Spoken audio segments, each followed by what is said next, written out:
ഏശയ്യ 8-ാം അധ്യായം. ഏശയ്യായുടെ പുത്രൻ.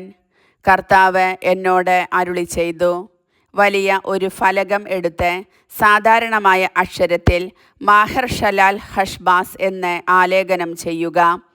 പുരോഹിതനായ ഊറിയായെയും ജബറക്കിയായുടെ പുത്രനായ സഗറിയായെയും ഞാൻ വിശ്വസ്ത സാക്ഷികളായി ഇത് രേഖപ്പെടുത്താൻ വിളിച്ചു. ഞാൻ പ്രവാചികയെ സമീപിക്കുകയും അവൾ ഗർഭം ധരിച്ച് ഒരു പുത്രനെ പ്രസവിക്കുകയും ചെയ്തു. കർത്താവ് എന്നോട് അരുളി ചെയ്തു, അവന് മാഹർഷലാൽ ഹഷ്ബാസ് എന്ന് പേരിടുക.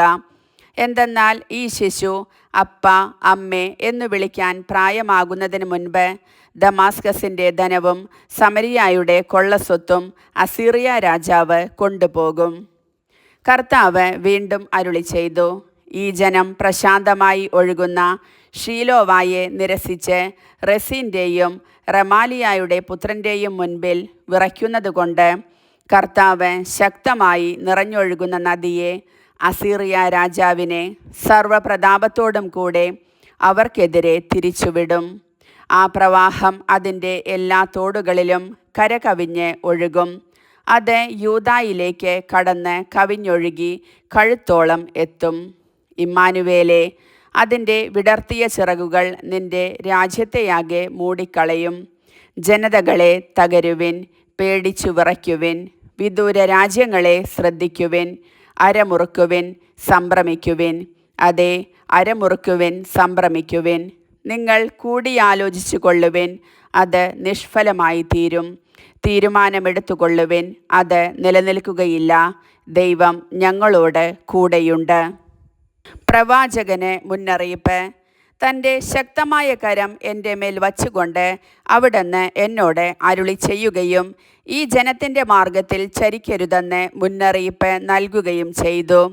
ഈ ജനം സഖ്യമെന്ന് വിളിക്കുന്നതിനെ നിങ്ങൾ സഖ്യമായി കരുതുകയോ ഈ ജനം ഭയപ്പെടുന്നതിനെ ഭയപ്പെടുകയോ ചെയ്യരുത്, പരിഭ്രമിക്കയുമരുത്. സൈന്യങ്ങളുടെ കർത്താവിനെ പരിശുദ്ധനായി സ്തുതിക്കുവിൻ. അവിടത്തെ ഭയപ്പെടുവിൻ. അവിടുന്നാണ് വിശുദ്ധ മന്ദിരവും ഇടർച്ചയുടെ ശിലയും ഇസ്രായേലിൻ്റെ ഇരുഭവനങ്ങളെയും നിലം പതിപ്പിക്കുന്ന പാറയും. ജെറൂസലേം നിവാസികൾക്ക് കുടുക്കും കെണിയും അവിടുന്ന് തന്നെ. അനേകർ അതിന്മേൽ തട്ടിവീണ് തകർന്നു പോവുകയും കെണിയിൽ കുരുങ്ങി പിടിക്കപ്പെടുകയും ചെയ്യും. ഈ സാക്ഷ്യം ഭദ്രമായി സൂക്ഷിക്കുകയും ഈ പ്രബോധനം എൻ്റെ ശിഷ്യരുടെ ഇടയിൽ മുദ്ര വച്ച് ഉറപ്പിക്കുകയും ചെയ്യുക. യാക്കോബിൻ്റെ ഭവനത്തിൽ നിന്ന് തൻ്റെ മുഖം മറച്ചിരിക്കുന്ന കർത്താവിന് വേണ്ടി ഞാൻ കാത്തിരിക്കുകയും കർത്താവിൽ എൻ്റെ പ്രത്യാശ ഞാൻ അർപ്പിക്കുകയും ചെയ്യും. ഞാനും കർത്താവ് എനിക്കു നൽകിയ സന്താനങ്ങളും സിയോൻ പർവ്വതത്തിൽ വസിക്കുന്ന സൈന്യങ്ങളുടെ കർത്താവിൽ നിന്നുള്ള ഇസ്രായേലിലെ അടയാളങ്ങളും അത്ഭുതങ്ങളും ആയിരിക്കും. അവർ നിങ്ങളോട് വെളിച്ചപ്പാടന്മാരോടും ചിലയ്ക്കുകയും ഒച്ചയുണ്ടാക്കുകയും ചെയ്യുന്ന മന്ത്രവാദികളോടും ആരായുവിൻ എന്ന് പറയും. ജനം തങ്ങളുടെ ദേവന്മാരോട് ആരായുന്നില്ലേ? ജീവിക്കുന്നവർക്ക് വേണ്ടി മരിച്ചവരോട് ആരായുകയില്ലേ എന്ന് ചോദിക്കും. അപ്പോൾ നിങ്ങൾ പ്രബോധനവും സാക്ഷ്യവും സ്വീകരിക്കുവിൻ. അവർ പറയുന്ന കാര്യങ്ങൾ വെളിച്ചം കാണുകയില്ല. അവർ അത്യധികം കഷ്ടപ്പെട്ടും വിശന്നും ദേശത്ത് അലഞ്ഞു നടക്കും. തങ്ങൾക്ക് വിശക്കുമ്പോൾ അവർ കുപിതരാവുകയും തങ്ങളുടെ രാജാവിനെയും ദൈവത്തെയും ശപിക്കുകയും ചെയ്യും. അവർ മുകളിലേക്കും താഴോട്ടും കണ്ണയയ്ക്കും.